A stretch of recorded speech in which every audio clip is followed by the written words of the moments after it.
of great. Thanks, Mavis. And We have Alexis, you're now, there you go.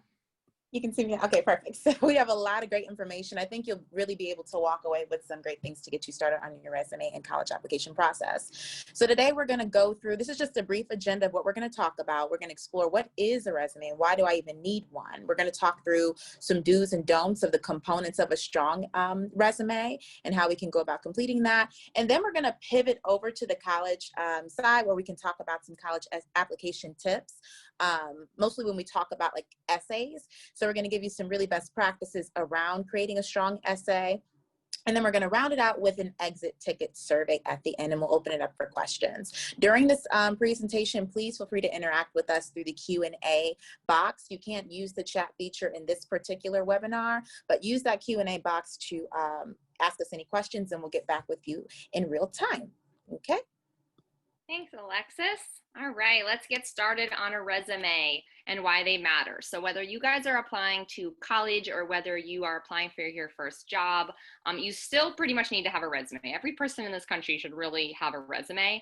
And what we want to make sure that we focus on today is equipping you guys to design the style and the language of your resume that's going to give you leverage in the job market and in the college application process. And so we're going to get started by kind of teaching you those tips, those special things that are going to increase the likelihood for you to get a position or to get into a college, etc.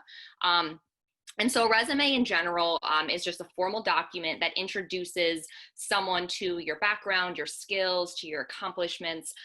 It's something that can quantify your skills. It is something that proves that you are, in fact, competitive, that you are seriously qualified for a position, or really for an interview. Because the purpose of a resume is to get the interview. The resume itself usually does not get you the job. The resume will get you the interview, and the interview is what gets you the job. And so using my position at North Avenue, for example, let's just say, and Mavis, I'm gonna potentially pull you in here, but let's say that about 250 people applied for my position at North Avenue. Let's say that 150 of those people were actually qualified. But Mavis, she couldn't interview 150 people, even if their resume showed that they were qualified. She maybe could only have interviewed 5 people. And so there is really, so how does she pick who she wants to interview and who she doesn't? And so there is sort of this social capital. There's a way of doing a resume that makes someone stand out. There is a professionalism to a resume that makes someone stand out and really helps someone like Mavis choose who they want to interview and who they do not. And so I can guarantee that one of the reasons that I was selected for my position, Alexis was selected for her position, Miss Jackson was selected for her role, is because our resumes were a living document that illustrated the quality of our work, right? So your resume gives a snapshot of your work ethic, a snapshot of really what a job can expect from you. And so if on my resume, I say that I am a person who, you know, produces X whatever, and I pay really close attention to details. But then someone looks at my resume and there's spelling errors and it looks a little sloppy. That right there is going to tell a boss to just say, like, thank you, next. That's a statement that says something about the quality of your work.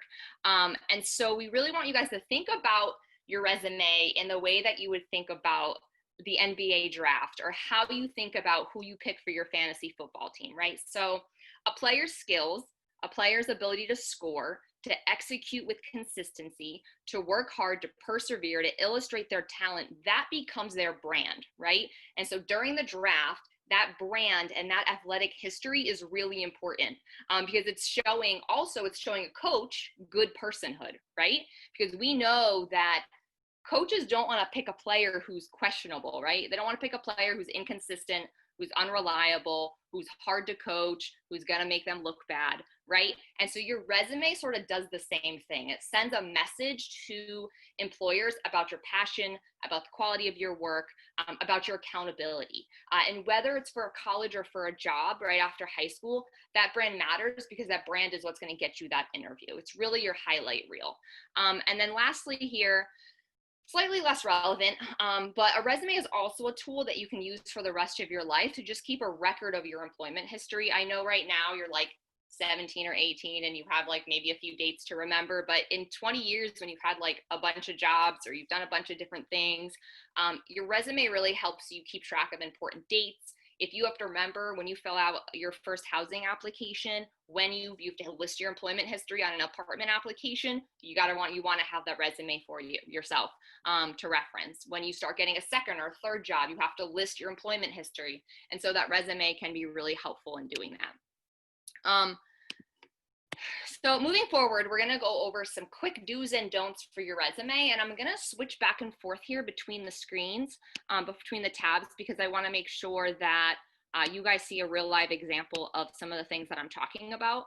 And again, these are some things that are going to give you leverage in the process, but people it's not always obvious. People don't always talk about them. And so the first thing in the do's is that consistency is really important. You really want your resume to be consistent with how it's formatted, with the language, with the dates. And so I will go over here. So you want to use the same format for the months and the dates. And I'm going to give you guys an example here of a resume. You want to be consistent with your dates. So for example, here, see where the student says June 2014 to present, October 2012 to present. You don't want to mix and match. You don't want it to say like 06/14 present here, and then say like October 2012 or OCT period 2012. You want to make sure you're being consistent with the formatting. So whether they're all in italics, you want to make sure it's consistent with how you use your dates. If the student chooses to use grades instead of the date, make sure you're consistent throughout the entire resume with those dates and with that formatting. You want to list your jobs from the most relevant experience to the most past. So let's go back to that example. So you want to start with the most recent, so whatever date to present to what you've done in the past. Because again, your resume is showing what your current skill set is, and so you don't want, assuming that as you get older and you mature and you get different experiences, you develop more skills, and you want to put your best foot forward. So you want the first resume piece to be what's most current rather than something that is an old skill that might be a little bit less advanced. And so that's just a general rule of thumb. You want to make sure that your resume is aligned. So meaning it's justified. If you see here on the side, it's justified. This level of detail is going to drive you nuts. It drives all of us nuts. Let me tell you, no one loves sitting down and doing their resume, but it's one of those things. You can notice here, this is not justified. And these are the little details. Remember the example I said about how when you say you have attention to detail and then like things are misaligned, or like you have descriptions here, but you don't have descriptions here. Like there are these little things, these little attention to details that people are going to pay attention to. And so you want to kind of have this like system of like title, job, like what did you do there? You want to make sure that that's kind of systematized. You want to keep it to one page. So that's really important. You want to remember that when you are submitting it, that like something doesn't just like pop down below. Just general rule of thumb around the etiquette of a resume. It's traditionally shared that you shouldn't have two pages until after you get either a master's degree or until you have at least your first or second job finished, just because you want it to be quick. This isn't a long essay. Most people spend 2 to 3 minutes looking at someone's resume before they make a decision. And so you really want to make sure that it captures their attention and it's concise. Make sure your experience matches the job description. So this part's really important. So you want to make sure that when you're applying for a job, that your skills are relevant. So if you were applying for a job to be a plumber, the first description you explain wouldn't be like, I'm a great soccer player, right? Like not relevant. And so you want to make sure, sometimes it's easy to like, I don't want to call it cheating, but like, for example, if if my job description said like must be able to support students with completing the FAFSA, I would put down on my resume like helped 250 students complete the FAFSA with their parents, whatever. You want to make sure that you're looking at the job description and you also are matching that with your skill set. Transferable skills are really important. We'll talk about those in a minute. The other thing I want to encourage, especially for our young ladies that are listening right now, statistically, women are tending to not apply to jobs until they meet 100% of the qualifications, and men tend to apply to jobs when they only meet 60% of the qualifications. So young ladies, if you meet at least 60% of a qualification, please apply. You are worthy. You can get it. I just want to remind you guys to keep reaching for the stars. Don't look at qualifications and think that just because you don't meet every single one that you can't get the job. That's not true at all. There are definitely jobs that are willing to teach you certain things on the job. And there's certain deal breakers that they do have. But just take that into consideration. Some do not. The biggest challenge is, especially when you're applying to a professional job or to your to college, you want to make sure you're using a professional email. So Alexis, what did you say yesterday? I was like, honey baby 18. Nobody wants to meet her, right? When you're applying for a job, a lot of people will also, and especially at college, they'll use your email. So like first name, last name @gmail.com. It will also help someone like look for your cover letter or your college application when you've applied. So you want to make sure it's simple. It has your name. It's again showing you in a professional light. Don't allow spelling errors. So proofreading is going to be a big part of this conversation today. Have someone else look at, get multiple opinions. If you give a lot of people your resume, they're always going to find something wrong with it. So wrong or something, a suggestion that they could make. One of my recommendations for you is once you kind of know the rules of how to write a resume, which is listed here, feel free to take a screenshot of it. This will be recorded. It's really important for you to like love and to own your resume. Once you kind of have that, like if I give my resume to Mavis, she might have a recommendation and say, okay, now it's perfect. And then I could give it to Alexis and she would be like, well, I prefer this, right? And so as long as you have these like general things that are done and it's clean and it's professional, sometimes too many people can have their hands in it and it can confuse you. So don't get discouraged by asking a lot of people for opinions and then they all have something different to say about it, but you should have someone else look at your resume. Listing hobbies that do not reflect your professional skill set. So let's look at this example again. Mr. ShowMeLove@gmail.com. Hobbies, Twitter, Snapchat, reading, Netflixing, TikTok. Unless you're applying for communications position or a marketing position, those kinds of hobbies would not be relevant to your plumbing job or whatever have it be. And so you want to make sure that you are professional in the hobbies that you illustrate. And so if you have a hobby of an extracurricular, which is the Asian American Student Association at school, that's different. If one of your hobbies is contributing to the Senior Center's craft show every year, I'm just making up whatever, that's different than saying that you're spending your spare time Netflixing. So again, just making sure that they're relevant.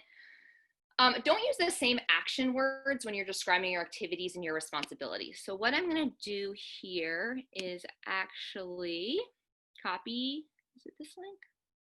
Yes, I'm going to copy this link and I'm going to post it in the chat. And what it is a list of action words that you guys can use. Hopefully this is it. Should be a list of action words that you guys can use in order to help you complete your resume. The reason is that you don't want to say in your resume for every single bullet point, helped my mom babysit my sibling, helped my minister at church, helped my teacher with community service hours, helped, right? You really want to make sure you're using these different action words. And so this resume action word template here that I just shared in the chat can help you guys kind of talk through that. Use a thesaurus and give yourself credit for the things that you're doing. So a lot of students will downplay like, oh, like I just made a peanut butter and jelly sandwich for kids at a camp. No, you invested and supported in their social and emotional development. You did program planning. You supported with lesson plans. Like, give yourself credit for the things that you're doing. Don't just say like, oh, I just did this, because I don't think you guys realize you do really incredible things and you're building really special skills, and you need to make sure that you're giving yourself credit for that. Don't undermine what you guys are building. And so that's just a really important bit there. And then don't use, as I had just said, short job descriptions. So hyping yourself up is really important. As you'll see here, as a do not, this student right here was saying, I just took care of kids. I just helped kids through tantrums. I fed them sometimes. That's very different than talking about the things in the way that I had just said. And so sometimes you want to think about what did you do and why did you do it? So for example, I helped students complete the FAFSA to increase their likelihood of going to college. I delivered every Wednesday lab intervention days with the goal of hoping that students will increase their post-secondary options available after high school, right? So what was it, and then why did it matter? And so that methodology can be helpful for you there. Mavis, do we have any questions before we go into our little quiz? No, I think I was answering the questions as we go. I did want to add one thing. So some of our students often are caregivers for siblings. Don't ever downplay the fact that that you help care for your siblings, or you have to help take care of your grandmother. That is an important job, and that's a job, and you need to list the skills related to that. So just like Tracy said, like, you do all kinds of things within your home, your community, your family. And so just make sure that you really are able to market what you do, because when you watch your siblings, at the time that you're doing it, of course, it is stress, like they get on your nerves. However, you're being a caregiver, so you have to pay attention to detail, because you don't want your little brother, your little sister, your little cousin sticking a fork into the outlet, right? So you have to pay attention to detail. You have to be well organized, so just thinking about all the things that you have to do when you are a caregiver, it's a big responsibility. Like, I have children, and I don't know that I'm always doing a good job. And so, but it's a huge responsibility. So when you do it and you're a teenager, kudos to you, but also make sure that you market yourself in that way. But I think we're good to move on to the next part. Absolutely. One other thing I'll also add before we go to the Kahoot, Tracy, is around the quantifying what you do. So like Ms. Jackson and Tracy just said, anything that you do, you want to be sure that you're very specific, similar to how we talk about SMART goals, but you want to quantify the measures and the actions that you're doing. So if you take care of kids, then you want to say something like provided care for 3 to 5 children from 2 to 4 hours a day, because it helps your employer to understand what exactly your responsibilities and your role actually look like and how you can add value to their team. So with that, we're going to switch over to a Kahoot. We got some really great feedback. So as a new engagement practice, we're going to have a little bit of fun with Kahoot. So Tracy, do you want to switch, or I can? Are you good now, or do you want me to? You're good? Uh-huh. Okay, feel free to share. I will share. This was after. I'm going to continue. I'm going to go here. Okay. Can you guys see my screen? Sure can. Alrighty. So we're going to play a little bit. Okay, here we go. And I also wanted to shout out a student that I saw, Malaysia. I saw your name in there. She's a student from my old school, so I wanted to throw her out there. New Era. From New Era. All right. Everyone should be familiar with how to play Kahoot. If not, drop your questions in the Q&A. We'll get to you. All right. Pen is loading. Okay. The pin is 7126989. We are open for players. I love Kahoot music. Hi, Cheyenne. Hi, Morse. Yes, Rivana. Hi, Ellie. Okay, we're in here. Hi, Annalise. Take about 30 more seconds. Maybe so many people do that. I think it counts like 95 people. Almost, we have. Okay, let's go. Let's get those names in there. About 20 more seconds. Hi, Micah. Hi, Sunny. 15 more seconds.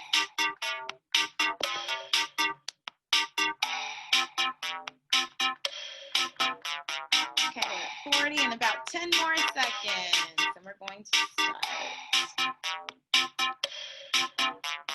And 9, and 8, and 7, and 6, and 5, and 4, and 3, and 2, and 1. Here we go. Let's get at least to 50. And if someone can put the pin in the chat, then students can enter as well while we're starting. All right, here we go. Resume bits and college essay tricks, starting in 3, 2, and 1. Which of the following is not the purpose of a resume? Is it A, to introduce someone to your background, skills, and accomplishments? B, to help you land an interview? C, to brag about that one time you met Beyonce? Or D, to give a snapshot of who you are and what they can expect of you? 3 seconds. All right, everyone got it. Almost everyone got it, about 50 people. So the purpose of a resume obviously is not to brag about that one time you met Beyonce, even though if you met Beyonce, I would be highly impressed. But your resume, you want to take the time to share professional experience that is relevant to the job that you are applying for. It gives your employers a good idea of who you are and how you can add value to their company or their organization or school. Next one. All right, Naja's in the lead and Ellie is at a close second. We got Ari and JD and Annalise on the board. Let's keep going. Question number 2. In your header, select the best option for a professional email.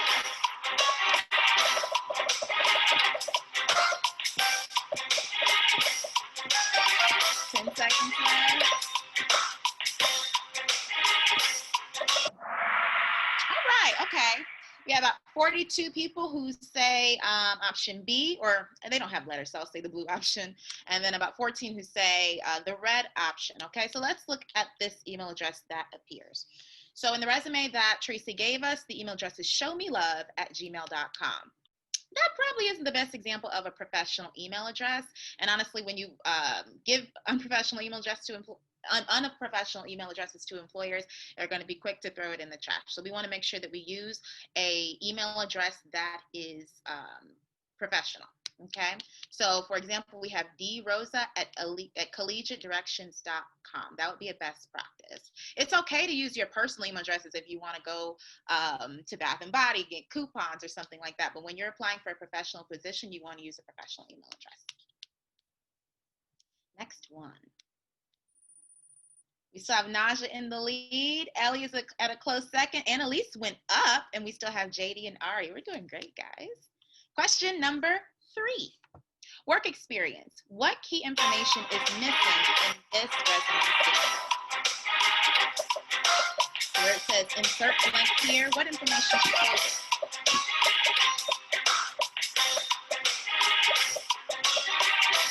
5 seconds.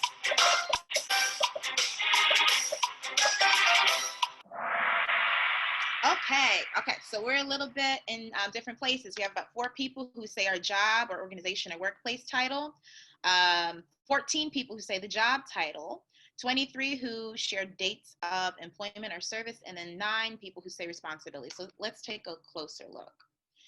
So here in our resume sample, we have a student who was a server at Woodmont Grill. So here in this example, Woodmont Grill was the name of their job. So that's the job, organization, workplace. Check. At the below, there's a blank space, and the information that's missing is actually already included above. So it says server at Woodmont Grill.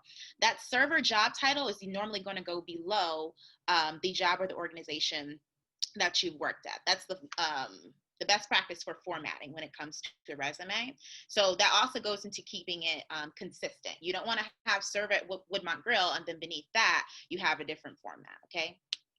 So let's keep it consistent. Let's see. We in the same place? Okay, Elliot shot up to the top. We have Samuel on the board and Jasmine on the board and Ella and Janae. You're looking really good, guys. Question number 4, true or false? I should include all of my hobbies and personal interests in my resume. True or false? Twitter, Snapchat, reading, Netflix, TikTok, YouTube. True or false? 10 seconds. 5 seconds. Let's get the rest of those in. All right. Most of us said false. That is the correct answer. Okay. Your hobbies and your interests need to be tied into the job that you are applying for. So it's okay if you're interested in Twitter, Snapchat, reading, and Netflix, but maybe not for this resume. So hobbies you can include, or even in some in some resumes, you'll see people who include professional organizations if they're part of like a fraternity or sorority, and that's a really good way to make connections with potential employers who might have similar interests and hobbies. Okay, on to question number, Ellie's still in the lead. Samuel's on the board. Jasmine's on the board. Ella and Janae. You guys are looking amazing. Question number 5 are action words. This resume sample includes at least one strong resume word. True or false? So this is a job description. I take care of kids. I help kids through tantrums. And I feed kids.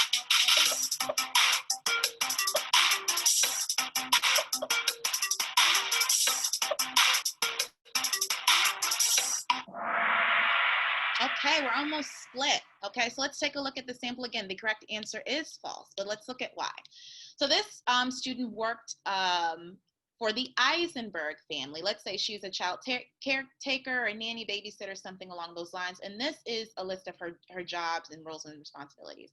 So she says, I take care of kids, I help kids through tantrums, and I feed kids.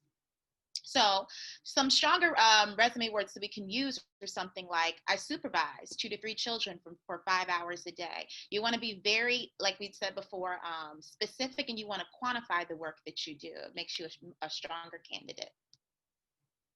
All right, let's keep rocking and rolling. Where are we at now? Ellie's still in the lead. Samuel's in 2nd place. Ella's in 3rd. I think we have, is that Chloe? I don't know, hopefully I'm pronouncing that right. And Janae, we're looking great. We're coming towards the end. This is question number 6. True or false? Extracurricular activities help employers learn more about me outside of class. True or false? This is also a trick question, so make sure you look.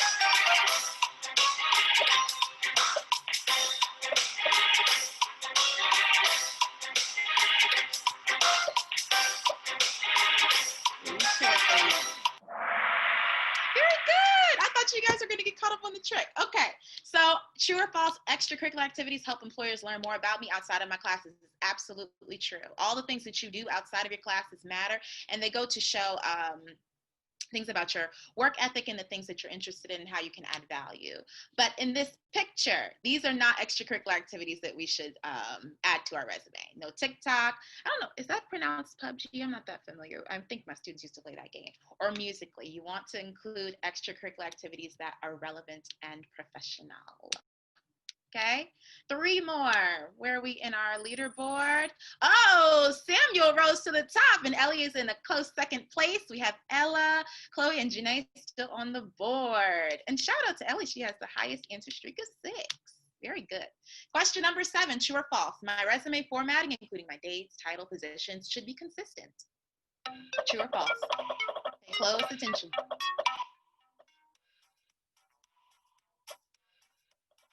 True or false? 10 seconds.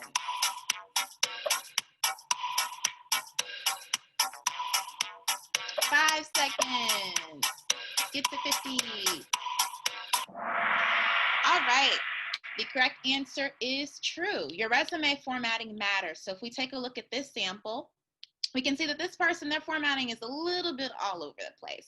For instance, they start off at the top by using numbers to quantify how long they've been working in a position, and then they go down and use words and years. You want to make sure your resume formatting is consistent. You want to use the month, the year, dash, month, year. And if you're still working at that job, for example, you use month, year, dash, present. Present means I'm still working there, okay? About 2 more. All right, Samuel, Ellie, Ella, Chloe, and Janae are still on the board. You guys are looking great. Up 6 places. Oh, good. Shout out to Morg. She's the highest climber. Keep going. Question number 8, page count. My resume should be blank pages long.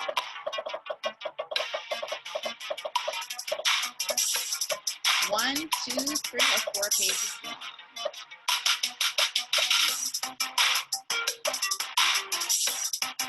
5 seconds. How many pages? Oh, okay. So we're all over on this one too, for the most part. So 27 people said 1 page, which is the correct answer. We have 14 who said 2, 5 who say 3, and 1 who says 4. Okay. So your resume is going to keep it down to 1 page. And another reason for that is that a lot of employers and recruiters have a lot of resumes that they encounter on a day-to-day basis. So it's hard to keep up with resumes that have more than 1 page. Okay, it's just easy for them to grab it, review your information, and hopefully contact you back if you're a good fit for the job. Okay, so 1 page is our golden rule. All right, where are we? Samuel is still at the top. Ella, she shot up to number 2. We have Ellie, Chloe, and Janae. And shout out to Julia, who's back with a 3-answer streak. Very good. 2 more questions. Question number 9. True or false, I can abbreviate words and phrases to keep my resume at a single page. Don't know what I'm saying. True or false?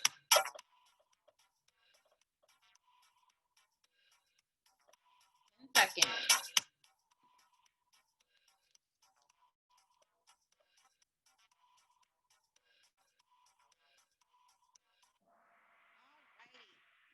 So 28 people say true, 17 people say false. True or false, I can abbreviate words and phrases to keep my resume at a single page. The correct answer is false. And the reason why is because if you abbreviate information that a employer or a college or an organization is not familiar with, they won't know what you're talking about. And I guarantee you they're not going to reach out to ask, hey, Anaya, what does WJHS stand for? Even though this is a very easy example, we know that that's a high school, but you want to make sure that you spell out all of your information because this is a formal document that's going to a real person. Okay, so no abbreviations, unless it's a popular like acronym. Okay. All right, we're on to the last question. Samuel's still at the top of our board. We have Chloe and Janae and Jasmine and Lila, that's a beautiful name, on our board. 3 players have reached an answer streak 3. Very good, guys. Last question.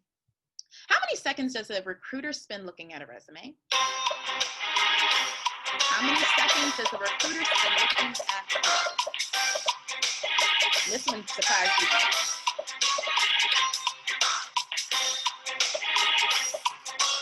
5 seconds.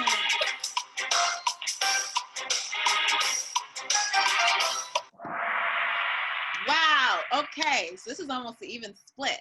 So the correct answer is 15 to 20 seconds. Okay. And I found that information out through Googling for myself.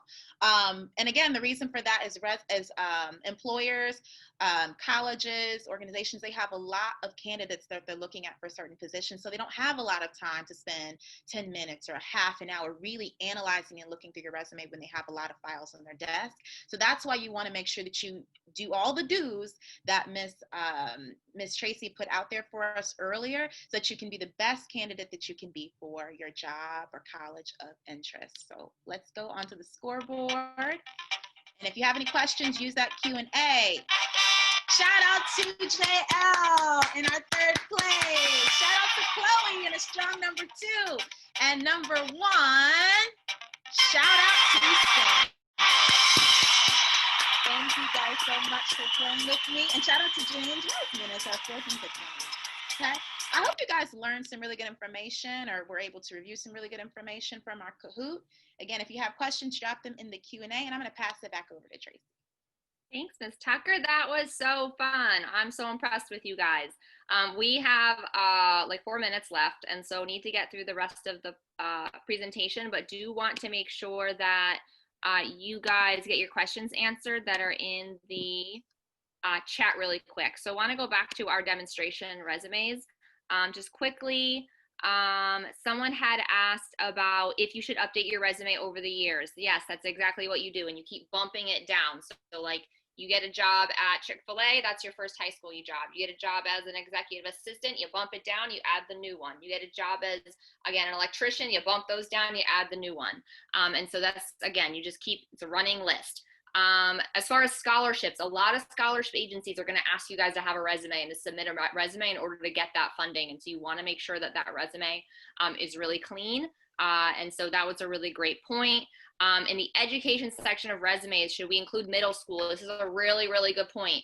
So once you go to college, you stop putting your high school. Once you're, if you're in high school, don't put middle school. Once you go to college, you stop putting high school. College will always stay on your resume for the rest of your life if you go to college. But after a certain number of years, you no longer have to put those younger grades. So that was a really great question. Do we need to have, yeah. Tracy, I answered most of the questions in the Q&A. Actually, I answered all of them. The only one is the most recent one. The question is, will we be applying for colleges with our school or on our own? So everything else I answered. Ooh, with your school. That's an excellent one. So yes, your school will be able to support you. Mavis will continue to answer that. But we also have the Navigator Center. If you guys remember going to the City Schools website and you go to Navigator Center, you can also get some additional support there, and we can connect you with your school counselor. So the college essay, this is still going to be relevant for folks who are or are not considering applying to college. And so want to make sure that we touch on a few pieces here. Sorry, multiple screens here. So college essay tips. Some of you guys might have started, some of you may not have started yet. But you know, again, some of you might have first drafts, things like that. One of the reasons we're having this quick segment is because it's widely known that applying to colleges by their priority deadline, especially College Park, for example, if you want to apply to University of Maryland College Park, they usually accept about 90% of their applicants by the November 1st deadline. Like, you have to submit by the November 1 deadline. And so a lot of other schools will accept more students early action, not early decision, early action, by that early deadline. And it can actually increase your likelihood of getting admitted. So just want to make sure you guys kind of have these tips as you dive into writing them. So colleges traditionally look for these three different things in your college essay, as well as just your general application. And so these 3 points are going to depend on the essay that you end up choosing to write. Regardless of what essay you choose, colleges want to see that you guys can express whether it's your resume, whether it's your activities, whether it's your essay, that you can express that you've demonstrated some level of growth and perseverance through your essay. So when colleges ask you to talk about in adversity that you might have overcome, they're not sizing up your adversity. They're not asking for you. They're not saying that like solving world hunger is more important or more valuable than taking care of 7 siblings. They're not saying that the adversity of your parents' divorce is more or less valuable than maybe your brother dying, right? Like, they're not sizing up the trauma. What they're really doing is they want to see, how do you behave and how do you deal with things when they don't go your way? They want to know, because when you go to college, college is going to be hard. You're going to be challenged academically. You're going to be challenged in personal ways. They want to know, how do you persevere? How does the student act when things get hard? When they hit bumps, right? How do you lead? How do you stand back up and keep going? They want you to know that you've learned through your experiences. And so they're asking for you to provide that example, but what they really want to see in the essay is that period of growth. So don't focus 75% of the essay on the adversity or on the background or on the context. Context is super important, but don't focus so much on like the narrative of what happened. Really focus on how you've grown and who you are today, because they're admitting you today. They're not admitting you from the 9th grade, right? They're admitting 12th grade you. And so they want to know, again, who your personal character is. If you're a role model, they want to know that you've learned from your mistakes. They also want to know your values and your passions throughout your application and throughout your essay. And so you can think to yourself in these essays about what stimulates you intellectually. What are you really passionate about? What could you talk about all day? And it's really important for colleges because they don't want a student that's just going to nap and go to the dining hall. right? They want engaged citizens. College is preparation for real life.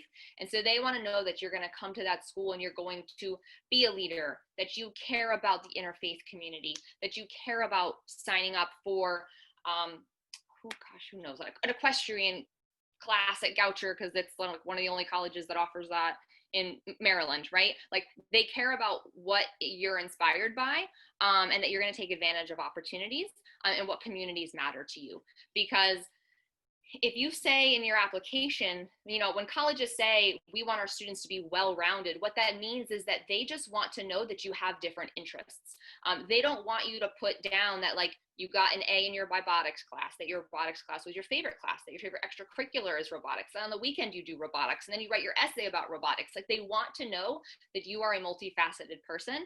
And so your essay is a really great point, entry point for you to be able to say something that hasn't been said anywhere else in your application. It provides that context, because if I had to work 40 hours a week and I got an A in my English class, that would be very different than someone who like went home every day and had all this time in the world to like do their homework, right? Like when they're looking at their grades, they're trying to contextualize it. And so that's really important. And then the other thing that you want to do is also think about the fact that your essay is the one time that you can explain things that have not already happened on your application. So by the time you hit the 12th grade, you for the most part have all your grades, right? For the most part, you've pretty much been involved or not been involved in things. And so your essay is a really great point. Like you can't always change a lot of the things on your transcript at this point in your application process, but what you can do is write a really, really powerful essay. And so I'm briefly just gonna go over the Common App questions so that you guys can think through some of the context of what I just mentioned. So when colleges say some students have a background, identity, or interest or talent that is so meaningful that they believe their application would be incomplete without it. If it sounds like you, share your story. They are not questioning whether one background is more important than the other, but they want to know context. They want to know what talent interests you. They don't want 75,000 applications that all say the same thing. The lessons we take from obstacles we encounter can be fundamental to later success. Recount a time that you faced a challenge, a setback, or a failure. How did it affect you, and what did you learn from the experience? Spend a paragraph or two talking about what the circumstance was, and then you really want to dip into who are you now? How did it affect you? How do you deal with failure? How do you get back on your feet? Reflect on a time when you questioned the challenge or a belief or idea. The idea or the belief doesn't matter. What and why you challenged it is really what mattered. And again, make sure you're answering all parts of the question. So you don't want to just like reflect on a time and then not talk about what was the outcome. Describe a problem you've solved or a problem you'd like to solve, an intellectual challenge, research query, ethical dilemma, etc. Again, they just want to know right here, what is personally important to you, no matter the scale.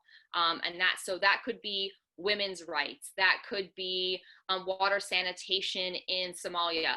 That can be whatever it is. They just want to know what intellectually stimulates you, not about like what is seen as important and what is not seen as important. Because you guys are interesting. You have amazing context. You have come from an amazing community. You guys are super socially conscious. Like dip into that and don't worry so much about what a college wants to hear. And I always tell students, do not worry about being chosen. This is not a process about you being chosen. You are the chooser. You have power in this process to pick which school is a good fit for you. So never apologize about what you're writing in your essay, because as long as it's true to who you are and what you value, there's nothing to apologize or regret in writing about.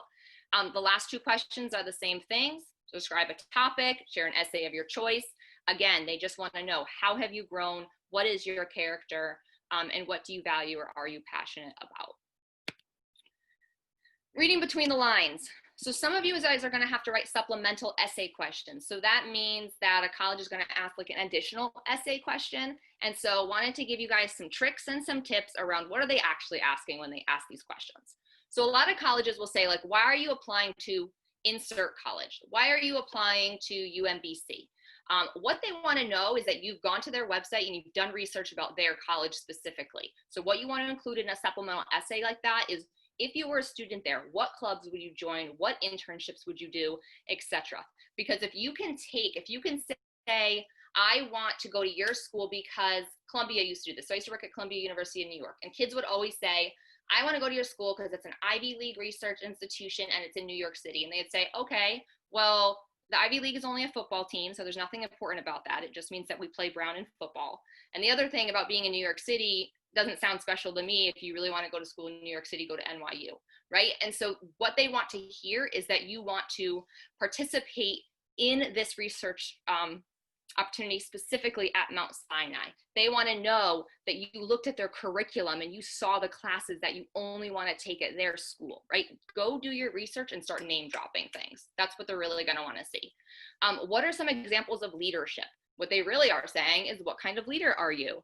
Again, the situation doesn't matter. They care about the quality of those leadership skills that you have. An example of an ethical decision. They just want to know, how do you make hard decisions? How do your values show up in your decisions? That's really what they're looking at. And then something specific about the school's community value, culture, or curriculum. We're seeing this a lot after George Floyd's death, where they are asking about just making sure that students are culturally conscious, making sure that their community values. We are a community of inclusion. We care about this kind of culture. We care about this kind of curriculum. They are saying that this value is a hallmark of an education at this school. How does that show up in your life? Because they want to make sure that they're welcoming the right students into their community. This is just a quick brainstorming tool that you guys can use. You can take a picture of this really quick if you want to, but if you are a kinesthetic learner, so if you guys remember from the last workshop that was done last week, we talked about learning styles with the career work-based learning team. And if you want, sometimes it's helpful for students to actually jot down a picture. I had a picture on another slide for you guys. But you can actually draw things. So if it's helpful for you, take out the crayons and just start answering these questions, and it might help you figure out who am I? What is important to me? Where do I go to think? What were some meaningful events? What are some dreams that I have? Things like that, and that can help you come up with a good topic. Other tips would be to proofread, proofread, proofread. Again, you are applying to college. They care about the quality of the education that you are sharing. And so you want to make sure that you are capitalizing your I's, that you're using correct grammar, make sure you have someone proofread it. Making sure that your experience is focused primarily on growth and adulthood. So that doesn't mean that, for example, if you were in foster care when you were in the 4th grade, that should not show up, that's not something you should talk about, but you don't want it to be focused on you in the 4th grade, because again, the college is accepting you at the 12th grade level. And so you can still talk about something that happened when you were younger, but you don't want the whole thing to focus on your childhood experience. You instead want to then turn that around and say, as an adult, this is how I have reflected and become the person I am because of that. And this is the person I am. And then you list out those qualities of who you are. There's a lot of soul searching in this. If I haven't overwhelmed you yet, don't think you're going to write your essay on one Saturday morning and be done. This is a reflective process. You guys are 17. You don't really know who you are. And so just give yourself that grace, because that is going to take some time. And don't be afraid to be vulnerable. Those are some of the best essays. The best essays are the students that just kind of put it all out there and are unapologetically themselves. And so don't feel like you need to be talking to what somebody wants to hear.